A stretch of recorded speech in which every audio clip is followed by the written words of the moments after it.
Hello dear students, যে সকল ছাত্রছাত্রীরা তোমরা নর্থ বেঙ্গল ইউনিভার্সিটি থেকে বিএলএলবি কোর্সে অ্যাডমিশন নিতে চাইছিলে, তোমাদের কিন্তু নোটিফিকেশান বেরিয়ে গেছে।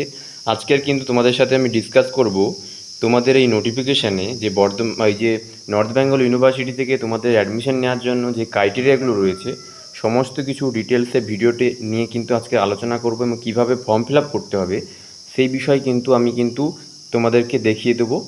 চলো ভিডিওটা শুরু করা যাক। তোমাদের জাস্ট এখানে এসে নর্থ বেঙ্গল ইউনিভার্সিটির ওয়েবসাইটে এসে জাস্ট একটু স্ক্রোল করতে হবে এবং স্ক্রোল করার পরে দেখতে পাবে, দেখো জাস্ট একটু স্ক্রোল করো নিচের দিকে। স্ক্রোল করলে দেখো তোমাদের এখানে দেখাবে, এই দেখো 5 ইয়ার ইন্টিগ্রেটেড বিএলএবি অনার্স কোর্স 2027, এখানে তোমাদেরকে ক্লিক করতে হবে। ক্লিক করলে দেখো তোমাদের হোম পেজটা খুলে যাবে এবং ওই হোম পেজটা খুলে যাওয়ার সাথে সাথে তোমাদেরকে জাস্ট একটু স্ক্রোল করে নিচে চলে আসতে হবে। দেখো লেখা আছে, এই যে তোমাদের লেখা আছে দেখতে পাচ্ছ যে 5 ইয়ার বিএলএলবি অনার্স কোর্স সেশন 26-27, ঠিক আছে।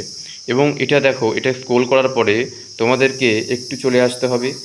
এই যে দেখো এখানে তোমরা যখন অ্যাপ্লিকেশন করবে, এই যে লগ ইন অপশনটা রয়েছে, এই লগ ইন অপশানে তোমাদেরকে ক্লিক করতে হবে এবং যারা নিউ রেজিস্টার তাদেরকে এই যে নিউ রেজিস্টারে ক্লিক করে রেজিস্ট্রেশনটা কমপ্লিট করে নিতে হবে। আশা করি বুঝতে পারছো তোমরা।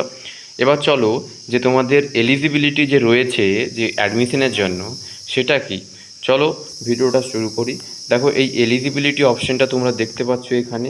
এই এলিজিবিলিটিতে তোমাদেরকে ক্লিক করতে হবে এবং এলিজিবিলিটিতে ক্লিক করার সাথে সাথে তোমাদের সামনে একটা কিন্তু ফর্ম ওপেন হয়ে যাবে। দেখো জাস্ট একটু ধরো, একটু স্ক্রোল করলেই কিন্তু চলে আসবে। এই দেখো চলে এসছে তোমাদের সামনে নোটিশটা এবং এই নোটিশটা তোমরা দেখতে পাচ্ছ। এই নোটিশে কিন্তু আমি দেখো সমস্ত কিছু ইনফরমেশন দিয়ে দিয়েছে, দেখতে পাচ্ছ যে নর্থ বেঙ্গল ইউনিভার্সিটি, ঠিক আছে। এবং সেশনটা দেখো 26-27 সেশনে এবং নোটিফিকেশানটা যারা জারি করেছে। তারপরে দেখো তোমাদের যে তোমাদের যেটা এই যে অনলাইন অ্যাপ্লিকেশান 5 ইয়ার ইন্টিগ্রেটেড যে কোর্সটা রয়েছে এবং সেটা কিন্তু ফর্ম ফিল আপ তোমাদের কিন্তু 20-5-2026 থেকে শুরু হচ্ছে, ঠিক আছে।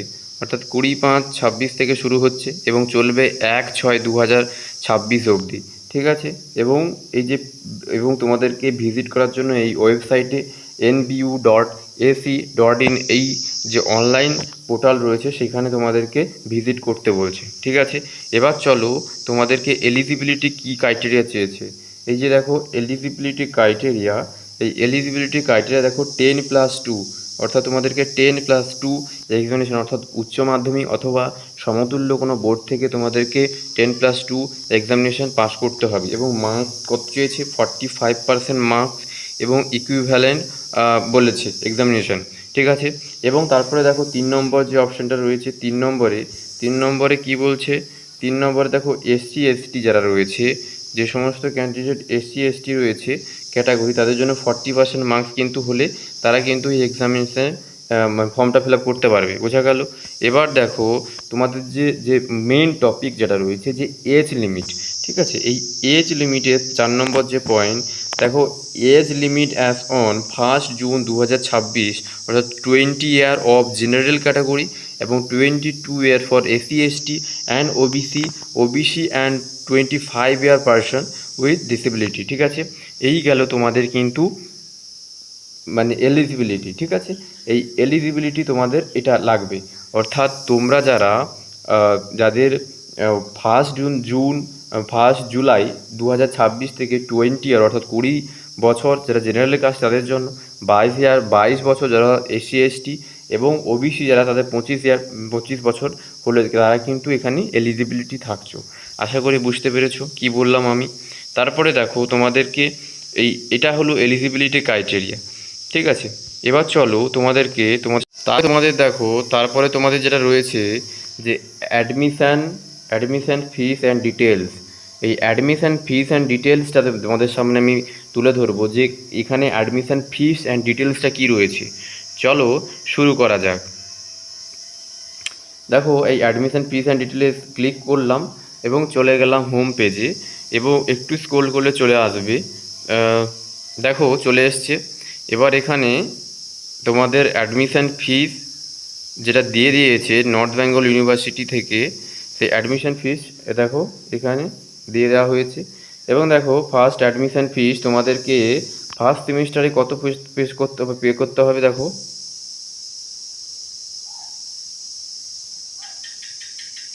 ফার্স্ট সেমিস্টারে এটা পে করতে হবে ফার্স্ট সেমিস্টারে, এবং থার্ড অ্যান্ড ফোর্থ সেমিস্টারে এটা পে করতে হবে, ফিফথ অ্যান্ড সিক্স সেমিস্টারে এটা পে করতে হবে, এবং 7 অ্যান্ড 8 সেমিস্টারে পে করতে হবে, 9 অ্যান্ড 10 সেমিস্টারে এটা পে করতে হবে। ঠিক আছে। এবং সেশন ফিস যেটা রয়েছে দেখো, তোমাদের সেশন ফিস 600 টাকা করে দিয়েছে। সেশন ফিস অর্থাৎ সেশন ফিস রয়েছে 600 টাকা, 600 টাকা, 600 টাকা প্রতিটা সেশানে এরকম দেওয়া হয়েছে। তারপরে দেখো, তারপরে তোমাদের রয়েছে কি টিউশন ফিস যেটা রয়েছে 3500, 3500, 3500 প্রতিটা যেরকম সেমিস্টারে। ঠিক আছে। এবং তারপরে দেখো যেটা রয়েছে লাইব্রেরি ফিস, লাইব্রেরি ফিস রয়েছে 600 করে তোমাদের। তারপরে দেখো, তারপরে যেটা রয়েছে দেখো ইলেকট্রিসিটি ফিস। তারপরে দেখো স্টুডেন্ট অ্যাসোসিয়েশন ফিস।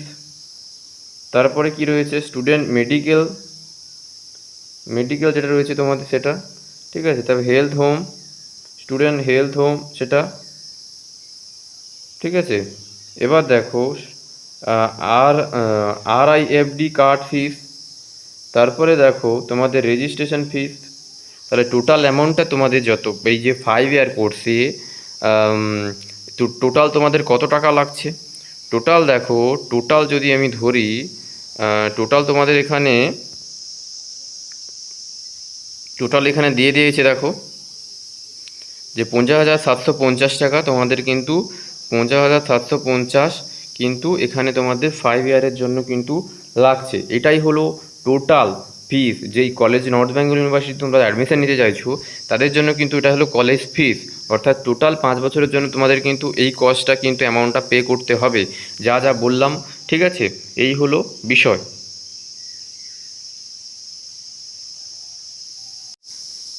দেখো হাউ টু অ্যাপ্লাই, এবার তোমরা কিভাবে ফর্মটা ফিল আপ করবে এবং অ্যাপ্লাই করবে সেটার বিষয় কিন্তু তোমাদের ডিটেলসে বলে দিচ্ছি। ঠিক আছে। চলো স্ক্রোল করো। প্রথমে দেখতে পাচ্ছ তোমাদেরকে কি বলছে যে এ মোবাইল নম্বর রেজিস্ট্রেশন, যেটা তোমাদের রেজিস্ট্রেশন থাকবে সেই মোবাইল নাম্বারতে রেজিস্টার করতে হবে, SMS আসবে, সেটার মাধ্যমে তোমাদের বা ইমেলের মাধ্যমে রেসপন্স এবং আসবে, সেটাকে তোমাদের প্রসিডিউর করতে হবে। ঠিক আছে, বোঝা গেল। এবং দেখো 3 নম্বর যেটা রয়েছে কি facility computer without instruction print out and the scanner. ঠিক আছে। এবং তারপরে দেখো যেটা রয়েছে যে এই তোমাদের যে ফটোটা লাগছে এ পাসপোর্ট সাইজ ফটো, যে JPG ফরম্যাটে, কত কেবি না 200 থেকে 20 থেকে 40 কেবির মধ্যে। বোঝা গেল। তারপরে দেখো সিগনেচারতে তোমাদের যে সিগনেচারটা রয়েছে সেটা কিন্তু 10 থেকে 20 কেবির মধ্যে আপডেট করতে হবে। এবং দেখো অনলাইন পেজে পেমেন্টটা অপশান রয়েছে, সেই পেমেন্ট কী করতে হবে, নেট ব্যাঙ্কিংয়ের মাধ্যমে করতে পারো, ক্রেডিট কার্ডের মাধ্যমে করতে পারো। ঠিক আছে। এবং ATM ডেবিট কার্ডের মাধ্যমে করতে পারো। চলো এবার দেখো নিচের দিকে চলে যাই। নিচের দিকে চলে গেলে কি থাকছে, নিচের দিকে একটু স্ক্রোল করলে দেখো বি যেটা রয়েছে তোমাদেরকে step by step following online application. তোমাদের অনলাইন যে অ্যাপ্লিকেশান এই যে নিয়মকানুনগুলো রয়েছে সমস্ত কিছু ফলো করে করে করতে হবে। ঠিক আছে। এবং তারপরে দেখো তোমাদেরকে ক্লিক অন BNU অনলাইন যে পোর্টাল রয়েছে সেটাতে যেতে হবে, এবং রেজিস্ট্রেশন মোবাইল নাম্বার দিতে হবে, OTP আসবে, এবং অ্যাপ্লিকেশান স্ক্যান সমস্ত কিছুতে মানে অ্যাপ্লিকেশান বেসিস ইনফরমেশান, তারপরে অ্যাকাডেমিক ডিটেলস, ডকুমেন্ট স্ক্যান সমস্ত কিছু তোমাদেরকে কিন্তু এখানে সাবমিটেড করতে হবে। বোঝা গেল।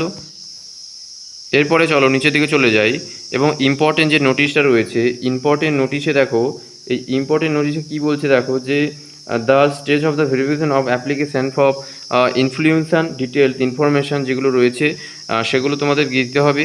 এবং দেওয়ার পরে তোমাদেরকে জাস্ট নিচের দিকে চলে যাও, ডকুমেন্ট টু আপলোডেড, এই ডকুমেন্ট যেগুলো রয়েছে পাসপোর্ট সাইজের ফটো দিতে হবে, এবং সিগনেচার অ্যান্ড ক্যান্ডিডেট, এবং age and certificate, admit card যেটা হচ্ছে মাধ্যমিক ইকুইভ্যালেন্ট এক্সামিনেশান। ঠিক আছে, এগুলো সব দিতে হবে তোমাদেরকে। তারপরে দেখো, তারপরে যেটা রয়েছে কি PWD certificate, Aadhaar card, PAN card, all academic marksheet, secondary এবং এক্সামিনেশান, হায়ার সেকেন্ডারি এক্সামিনেশান সমস্ত মার্কশিটগুলো দিতে হবে। এবং পরে চলে যাও, তারপরে দেখো এই হলো তোমাদের জিনিস, এগুলো হলো অ্যাপ্লিকেশনের একটা সিস্টেম।